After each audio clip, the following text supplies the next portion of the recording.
Hello everyone and welcome to another Crafter's Toolbox. As you know, in this series we talk about techniques and tips and tricks, and today I've got a really good one for you.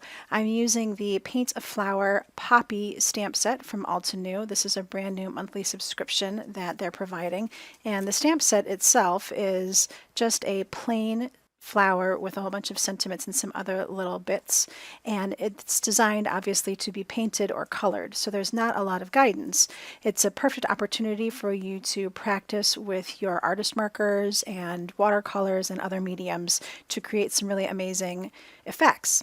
But what I wanted to share with you today is the idea of shadows and what happens when you start adding layers. So as you can see here, I have some really great depth with this flower behind this one. And when you look at how it's set up, it's very flat. So how do we create this kind of depth and dimension? And it's actually a technique called underpainting.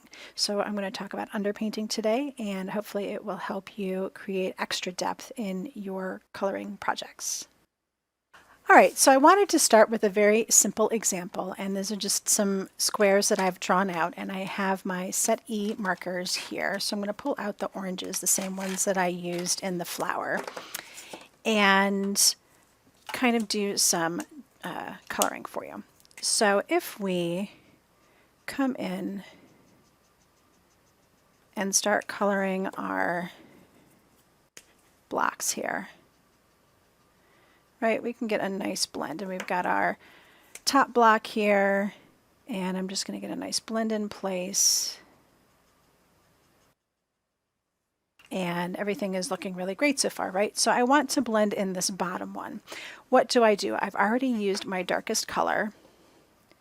So I can come in and try to get a detail under there to make it look like there's a bit of a shadow, that one is sitting underneath the other, right? I can do this kind of thing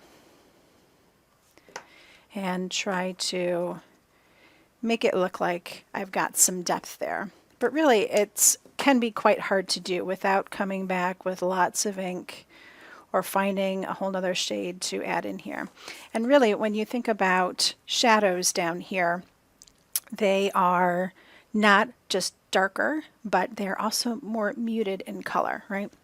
And I think I've talked about that before in different mediums. So how do we make this look like there's more depth in there?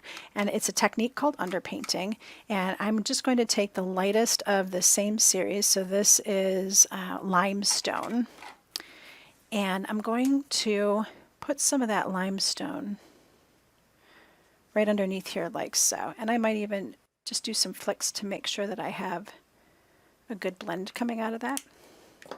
And then I'm going to come back in and do that same blend that we've done up here. And what you'll notice is that when this color starts to blend into each other, that I'm still getting darker and kind of more of a greenish orange underneath here. All right, so I'm pulling in that same blend, and I'll do that same exact blend up here, and you'll start to see the difference.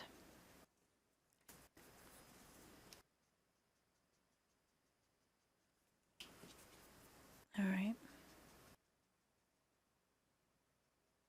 And I'm not really doing a particularly neat job of coloring at the moment because I really want you to focus on this. You see how there's like this grayish green in here, and that's exactly what we want to start muting up that color.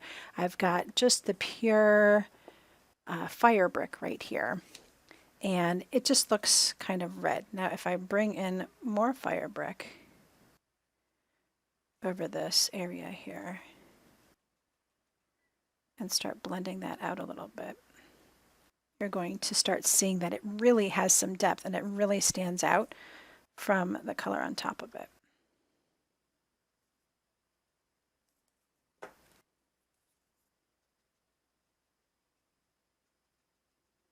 All right, so now I have this really great shadow, and you see how this one kind of almost looks like it's popping off the page. This one still looks a little flat on this end, and I really couldn't go any further with any blending, because if I add more color to this, then I need to add more color to this, and all of a sudden you've completely soaked through your paper, and you're not going to end up with a good blend. So that is the concept behind underpainting. Now, if you forget to underpaint, you can't fix it. If you come back with this lighter color, because there is more of the blending solution in here, what it's going to end up doing is kind of breaking this up, and it's not really going to look quite the same as it would here. Okay, so let's apply that to the flowers. When I'm looking at my flowers, I want to see where I think my biggest shadows are going to be and then apply the underpainting. So I'm going to grab this whole section under here, and basically all of the flower in this area. This really needs to be dark, so I'm going to help it along with some underpainting. All right, so this definitely will get it, and this will here. And then I'll start pulling it out, because it doesn't need to be across this whole leaf or this whole petal. And we'll pull it out like so. All right, I can even do a little bit of underpainting here, and that should be super helpful in getting this started. So when I come back in, I can start pulling in my fire brick.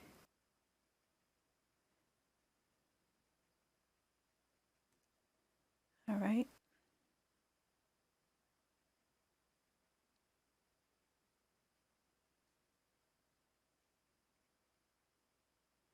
And this whole section, actually, I'm going to fill in with fire brick.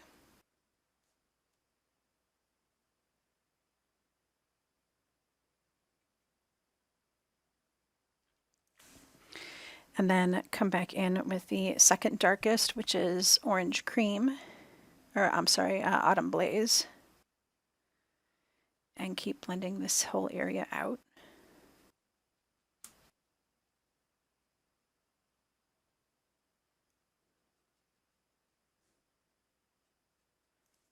All right, and then I can come back from the bottom up with the fire brick.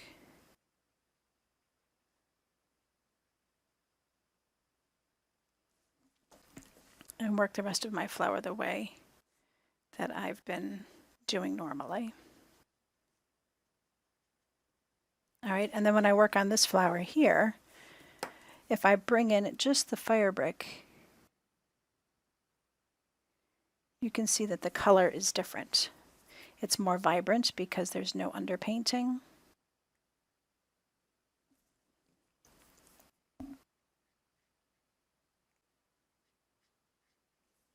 And that really helps me to get this nice depth.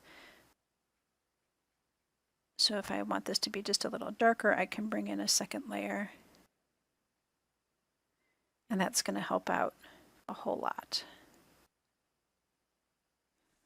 All right, so again, you can really see the difference here. This one layer of fire brick, and then I've got this other layer under here with the underpainting, and it really starts to pop out. And eventually you get this nice dark depth and detail that really makes it look like it is set back quite far from the poppy in front of it.